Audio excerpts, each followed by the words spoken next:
Hi, I'm Jocelyn Wang. Today at Mojo TV, we interview Fan Zhang, the CEO of Mozzos, a social media platform based in Shanghai. He's our guest speaker at the Creative Directions Media Festival. Hi Fan, good afternoon Shanghai, how are you? I'm really good, how are you? Good, thank you.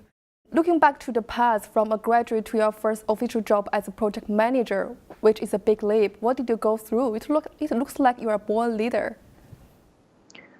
Actually, no. I mean, leader is just how you look at it. I think we went through a lot. Basically, when I first came back to China, the reason I chose Beijing is because a friend told me, as a Chinese, when you come back to China, you have to pick Beijing for starter. So I took that, and I spent 5 years in Beijing. Then when I moved to Shanghai is where everything becomes really clear for me, because Shanghai is a really good city for mixing different cultures. It has its diversities, as well as the business environment here is very mature. Rather, comparing to Beijing, a lot of things, the way I say it is that, things has been promised but never delivered, whereas in Shanghai, people only look into building credibility based on the things that you can do. So I really just did build my business credibility in Shanghai for the past 5 years. So the past 5 years in Beijing, I would say it's more, learning the culture, getting back, finding myself, how to distinguish whether I'm Australian, whether I'm Chinese, and as well as in, basically try to position myself here. And so that time has passed, and I wouldn't see myself as a true leader. I see myself as an entrepreneur. I mean, because of coming from engineering background, we engineers look at problems, we tend to think for solutions. So if we see a problem in our lives or in the business, we just, we have to fix it. So you just work so hard and a good timing for internship. So how did the study abroad experience in Australia shape you? I think Australia really opens my eyes, widened my mind, but also, brings out the laziness of me. Because of that period of time, I was so relaxed. I was like, should I do something? Should I not? I had work from time to time, but it's not something I really wanted to do. So I've had a big question by the end of my college life of like, what should I do? Should I stay in Australia? So the result was, I basically look at everyone else as who's already taking a job. And I think I said to myself, I don't want to do a 9 to 6 Monday to Friday work. I want to do something, something more should be out there, much challenging for me. So that's the reason why I came back to China. But every single time, so the first period of time of 5 years in Beijing, I was say that I sort of lost my identity there. I wasn't clear whether I'm Australian or I'm Chinese, because every single decision that you make here, and every perceptions that you have coming from the news that's surrounding the society, the pressure, your friendship, everything here are so different, and it questions your identity. Like, should I think in a way of Australian, or should I think in a way of Chinese? So, it's like if you want to ask me today and in the next, I think, for the rest of my life, what this opportunity has brought me, and I think I will say that, to be able to have an option in your life for Chinese is really, really important, because as a Chinese, before I was Australian, I didn't have a choice. Everything in your life is like you're being pushed on to, you're being assigned on to this is your life, you have to live like that. After I went to Australia, like, basically screw that. But you already did So, so many excellent choices. From what you did, you are like such a great entrepreneurship, owns Mozzos. And yeah. I'm wondering, so what has been your most memorable or inspiring moment in your entrepreneur process? Is it the first when you found the transnational route? Have you made any cultural difference in the global high-tech or social entrepreneurship market? Yeah, so Well, many difficulties. And so basically, software engineering told us that, for to deliver a product or to come up with a solution, it takes time. yeah, Well, time is no more in the Chinese mind. Like basically, if you get a client's request, if you're meeting a deadline, it's like yeah, tomorrow, everything's happening tomorrow. So you don't actually get the chance to experience it. However, as we're moving into the millennials, we're realizing there's a way called agile development. So that sort of just solve the problems in the middle. As an entrepreneur in China, you face a lot of challenges. yeah, There's so many things that can go wrong. Australia, we have the black swan, right? Whereas in China, we have the black swan in life, like happening like every single second. For example, like the reason why I was delaying this interview.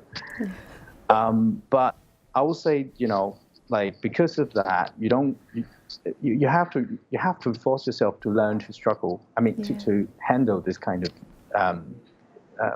let's say yeah, you have to understood. juggle it. Yeah, Yeah, otherwise life becomes a struggle. But then yeah, it's not. yeah, So you have to play the right part in time management, in terms of how you really set up your knowledge, your yeah, assets, your connections. yeah, Whereas in Australia, this kind of experience, that kind of chances are being widened up to, I don't know how many times, like 10 times. yeah. Whereas in China, you have to do it That's right true. now. Yeah. Then, otherwise you lose the chance. Yeah, and So I guess that yeah, summarizes it. I'm also wondering, establishing social environment for creatives and startup entrepreneurs, which is the great thing Mozzos is doing. You must have seen many people fail and succeed. So what did you learn from those failures? If you need to hire an intern, what the quality will you value most? Number one, open mind. Yeah, To have a really open mind. Secondly, is to be efficient in doing work and live your daily life. And the third part is about productivity.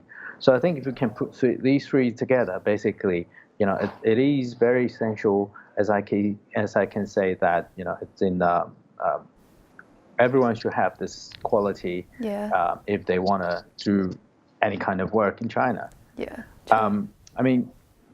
Just to broaden this a little bit, for example, like to have an open mind. I think Australian, if we can revert back to what Australia culture has brought to me, is also that how the Aussies can be so open, that can be so friendly, but they're probably the most welcoming. I don't know, English. Yeah, English speaking, race country in the world. I've met with people coming from UK, from US. yeah, But in comparison to Australia, they're all like very narrow-minded. And I can say this very out loud that Aussies are really, really open, really, very frank, very, very friendly, and most of the time they are very frank. So to come back to your question, I think in order to survive this kind of environment, you need to have that key quality as a doesn't matter intern or a full-time person. You have to realize what is that you can do today, what is that you can do to help the business growing, and what is that you can do for the team, which the team will also help you. It's a lot, but yeah, definitely. it's either you have that kind of you already have this kind of mindset, or you learn it through your work experience. Yeah, And as we all know, it's the era for big data and artificial intelligence, and you are a digital data expert. Can you tell us how subtle and ingenious is that? Big question. It's not magic. Oh. Basically, in China, to have this kind of opportunity in China is that China has huge population, so it generates lots of data. So in terms of technology, it's not super advanced, but we have enough data to deliver good enough results. I mean, statistically speaking, it's big numbers. Yeah. So I would rather say it's still on the edge of big data and how you can monetize that big data and how you can turn that, basically we have to create value for our clients, right, for the customers. Yeah. How do you do that first? In terms of AI, we are not so much into commercial AI, so it's more like how we can change the life of a consultant from day-to-day basis. So, yeah. I mean, as a software engineer, I can tell you that technology will not take away your job. It's only to make your job faster. Same as AI, same as big data, same as everything like quantum physics, quantum computation in the next 10 years. It doesn't do anything to. I mean, you still have to go out, sell products. You still have to train people. You still have to work with them. It doesn't change all that. Yeah. So AI is not. It's not magic. Yeah, there's just so many news around AI that it will take off our job. So people are just so curious about it. And my last question, how could media people without much technology keep pace with changing times? Can you offer us some idea? Advice I think I have a note, yeah. Yes, well, media is, the way I understand it, is the key to translate information into the format where people understand. And, it doesn't matter how fast we receive information, it still lies in the format, how people understand it and how people receive this kind of information. So media people plays a really strong key in this. So we did have this Shanghai City Lab program, right? So many of you are Chinese and you're willing to come back and you're in the media and you want to be entrepreneur. I mean, if you want to put everything together, you play a strong key in changing and delivering the information, the correct information to the right consumers, to the right markets. Yeah. So there's a huge opportunity out there, and I would say, Chinese plus Australians are the best. Yeah.